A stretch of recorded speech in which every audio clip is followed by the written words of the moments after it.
Hey everybody, Discount Specialist here. So we are on part 8 of our refining and crafting series. Today we have quite a bit of information to cover. I know the last few videos have been pretty dense and I have tried to consolidate this one as much as possible. Just a quick reminder, please remember to click the like, subscribe, and the bell icon. I would be most grateful for that. And then without further ado, let's get into this. So we have 3 different workstations we're gonna have to visit today. 2 are very short, but the last one will be the Arcana station, and that's where we're going to be covering most of our information. So the first place is the workshop. We have one consumable that does upgrade, and this is the Proficiency Booster. So this is actually a really cool consumable. This will increase, our first rank increases our gathered amount of resources gathered by 5%. Then we go 7%, and it just keeps growing. This is something that was pretty strong to use when we are doing our gathering. With that said, this is a pretty simple recipe. So it takes an air element and a soul element and 1 water. And that pretty much stays the same. The only catch is the tier of the element you use has to match the tier of the recipe you're making. For this, we're starting out with our air mode, our soul mode, and water, and then we move up to our air wisp, soul wisp, and water. Then it'll be air essence, soul essence, water, and then air quintessence and soul quintessence and water. So just keep that in mind as you're going through this and you are making these. Just show you right here, we do need azoth water though for our last recipe. That is one thing that changes as opposed to our strong proficiency booster, which still does require water. So just keep in mind the water that's used does actually upgrade to an azoth water at the last tier when we get our 15% gathering bonus for 30 minutes. The next station we're going to stop by is the Outfitter Station. There are 2 different types of consumables here. One is a bomb and the other is a dust. So let's go ahead and take a look at those. So the bomb is going to actually increase physical defense, while the dust is going to increase elemental defense. So what's cool about this is it's a relatively simple recipe as well. So our tier 2, or our first one that we're going to learn, is just going to take 3 of the flawed gems, crush it, boom. You have yourself gemstone dust and our 20 seconds of 200% absorption of elemental damage, or until 6 units of damage is received. Then, with our bomb, we have a constant earth-water combination with oil. So once again, this is going to scale like we just looked at with the consumable at the workshop, the proficiency booster. So it goes mode, and then it goes wisp, then it goes essence, then it goes quintessence. But it's always going to be earth, water, oil. And then so if we go up one, there we go, we have our wisp and oil, our common gemstone, we're upgrading the gems again. So just remembering that our tier of material is going to increase with the tier of the crafted regent. And then there's our strong, we have our essence, oil, and then, sorry, pardon me, and then we have our strong gemstone. So once again, we upgrade the tiers there, and then if we keep scrolling down here, that's quite a ways down, we have our quintessence oil, and then our big old gems. We need 3 of them, and we make our damage mitigation. So those are 2 damage mitigation. Because they're damage mitigation, they're primarily at the armor crafting station. So Arcana, this is where it gets not crazy, but there's a lot more to deal with here, because this is your primary potion and consumable crafting station. So we're going to break this down into kind of at first just a few headings. So potions. Obviously, health potion is going to be something that you're going to be using probably frequently, especially in dungeons, regardless of what class or weapon set you're playing, I should say. For health potions, for tiers 1 through tier 2, it does require a tier equivalent medical regent, and then water. So that stays the same there. Once we shift to our tier 3 healing potion, we're going to be adding an earth regent. Doesn't matter what kind, because our primary is our medical. So while tier 3 is required for medical or medicinal, the earth can be any earth regent. Tiers 4 through 5 yet add another layer to it. They're going to add a spirit regent. So I'll have to scroll down to show you that. But here we go. And we added the spirit regent. Once again, the medicinal regent does need to match the consumables that we're creating. So tier 4 to tier 4, tier 5 to tier 5.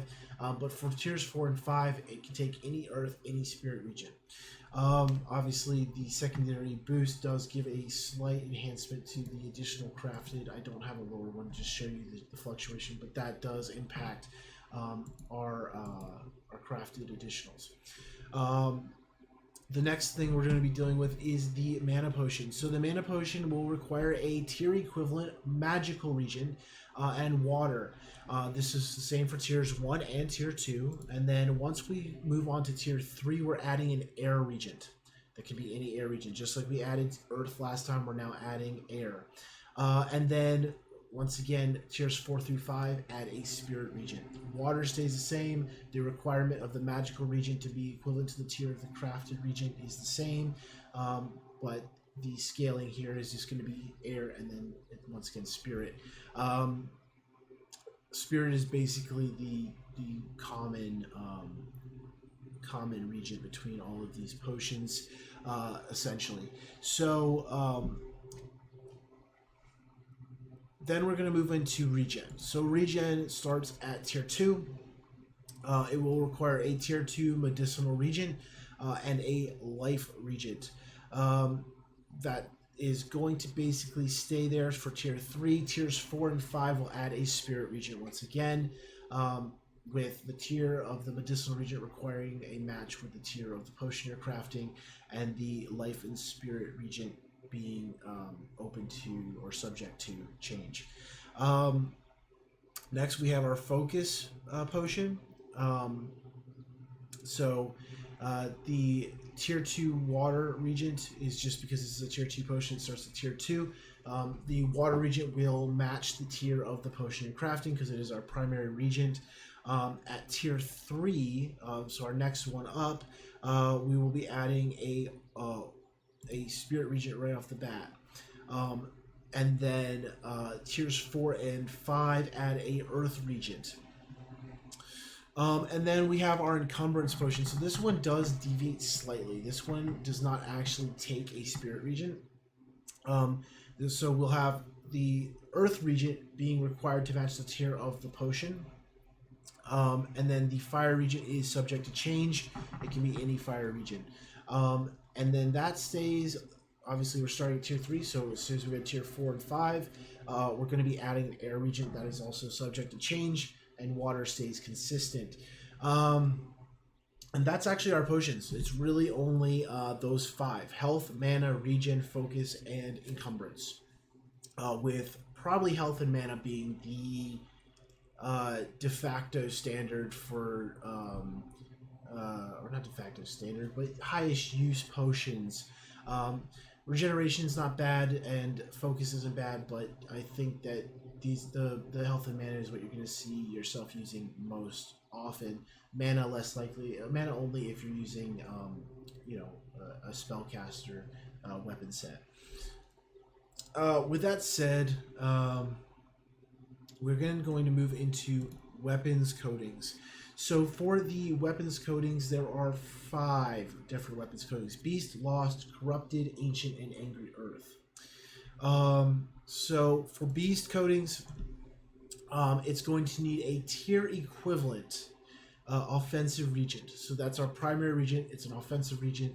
It will match the tier of the potion. That will stay the same. And something to note here that will just help shorten this section is that tiers 4 through 5 of all weapons coatings will add a death regent. It is subjected to change. It is not a primary regent. It's just as a secondary regent, you will have a death regent.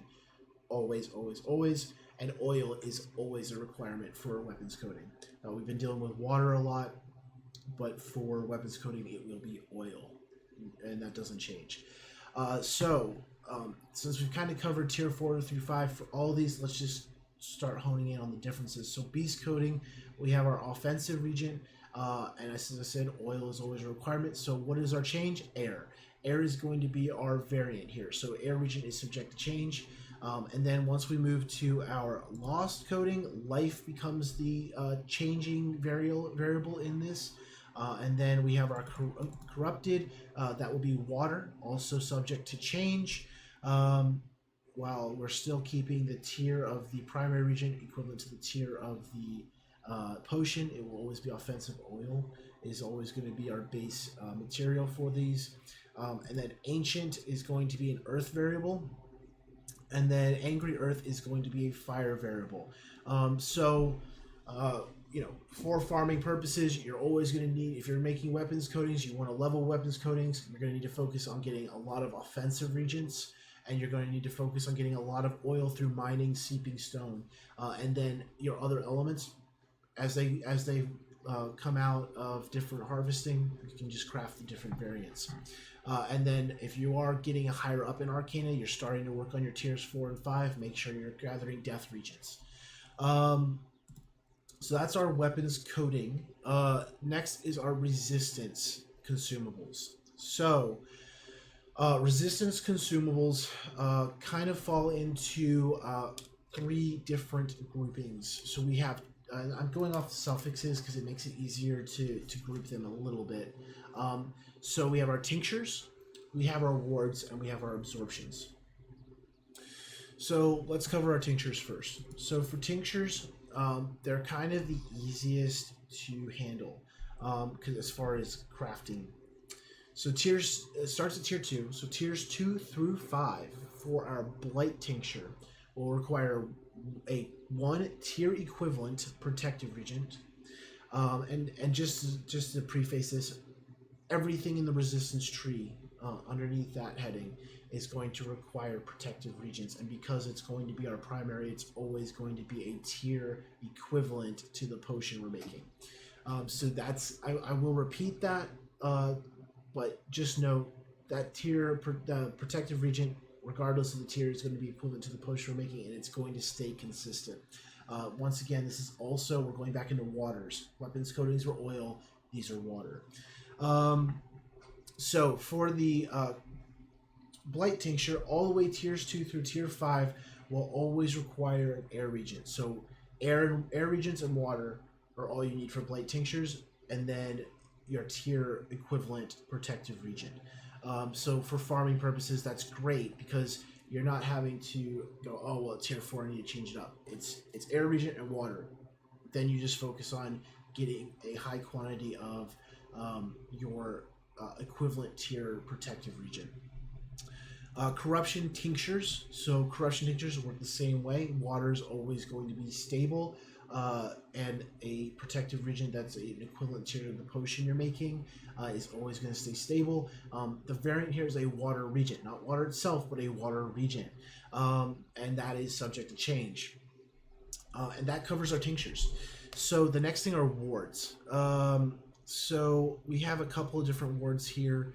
So we'll do this one right here. So we're dealing with our Angry Earth ward. Once again, this starts at tier 3, but what we can see here, our tier 3 protective regent. It's matching the tier of the potion we're making. So just keep that in mind. We're still dealing with protective regents. It's still using water. For Angry Earth, so it starts at tier 3. So it's going to take its fire regent as a subject to change, our secondary regent. Once we move on to tiers 4 and 5, we're going to be adding a spirit regent, and that is pretty much a consistency against everything except tinctures. Everything else, tiers 4 and 5, are going to require a spirit regent. So once again, great for farming because we're not having to deal with, well, I want to make these, so I need this mount or I need these. There's really only one secondary that's going to be swapping through these, which is great. So just know that all the way tiers 3 through tier 5 are all going to require fire. It's tier 4 and 5 that will add spirit, and then a tier equivalent protective regent and water. The next one we're going to look at is the corrupted ward. I am skipping over absorption because, as I said, I like to group them together into their suffixes. I think it just makes it easier, and I'll tell you why at the end. So once again, we're doing with a corrupted ward. This is going to require a tier equivalent protective regent, water, and a life regent. When we go to tiers 4 and 5, we're adding the spirit again. So life regent is our changing, our variable for that separates the corrupted ward from our other wards. The lost ward is going to be next. This is going to require a tier equivalent protective regent, water, and an air regent. Tiers 4 and 5 will require an addition of a spirit regent. So the air regent is what makes this different from our other wards. All the other mats are the same, based on tier equivalency for our first primary. Beast ward. So this one, everything's the same. We're going to add spirit at tier 4 and 5. It's going to take water. It needs a tier equivalent protective regent. So what makes it different? Our earth regent. That is our secondary that can be subject to change. And then our ancient ward, once again, tier equivalent protective regent, some water, and at tiers 4 and 5, a spirit regent. And then what does it make special? This one, it takes a water regent, not water, but a water regent, and that is subject to change, and that's what makes it different from the other wards. Now, our last category is absorption. So we'll pop back up here to our fire absorption. Tier equivalent protective regent, staying the same. And tiers 4 and 5 will require a spirit regent to be added. It's going to take water, so the thing that makes this special in the absorption tree is its air regent. Then we have our nature absorption, tier equivalent protective regent, water, and at tiers 4 and 5 we're going to add a spirit regent. And what makes this one unique among the absorption tree is an earth regent. Arcane absorption, tier 3, so tier equivalent protective regent, water, and then a water regent, and then at tiers 4 and 5 it will add a spirit regent. What makes this special in the absorption tree is the water regent secondary. Lightning, tier equivalent protective, water, and then at tiers 4 and 5 we're going to add a spirit regent. What makes this one unique as far as secondaries is its fire regent. And then our void absorption, tier equivalent protective regent, water, and at tiers 4 and 5 a spirit regent. So what makes this unique? It's death regent. Now this is why I separated them into groups too. One, yes, they have a different purpose as far as what they are protecting against. The wards are purely physical damage, and then our elements, our absorption, are elemental damage. And in addition, with the exception of a void absorption, notice that there was a lot of crossover between the wards and the absorptions as far as fire elements, water elements, earth elements. Death regent isn't actually used inside of the ward tree, but it's something to keep in mind that when you're crafting in bulk, keep in mind that there are, if you're doing it in the resistance consumables, there is some crossover and overlap, and that the uniqueness of some of these potions is in that secondary region. So you're going to need a higher quantity of your tier equivalent protective regents, but you can have a variation of secondary regions, and you may want to maybe you want to mix it up and actually use these potions. So just keep in mind that you're not overlapping too much in one direction or the other, because you may not be able to make the other one. And then one last thing, because we do have some of the other consumables that require higher levels, like motes, wisps, essences, quintessences, this is also where you will upgrade them. So we have 5 of motes, takes to a wisp, and then it should be 4 motes to an essence. It's a quintessence. I scrolled over it. Oh, I did. So then we have 4 wisps, so it goes down by 1. So 5 of motes takes to 1 wisp, 4 of wisps takes to an essence, and then 3 of an essence takes us to a quintessence. And that's across the board. So as you need those, as you level your Arcana, you'll be able to actually craft those with the motes. You're just going to be farming motes until you're blue in the face so that you can then upgrade them up tiers. So that is Arcana and Potions. No, that was a little long. That's basically as short as I can make it because there's a lot of different things going on. And in order to help you see the schema they're using for gathering mats to make these, I needed to kind of reinforce some different topics as far as what kind of regions you're going to need.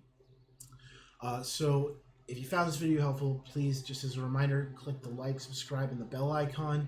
I would really appreciate it. Thank you for joining me. Hopefully this will help you enhance your gaming experience in New World, and I hope to see you next time.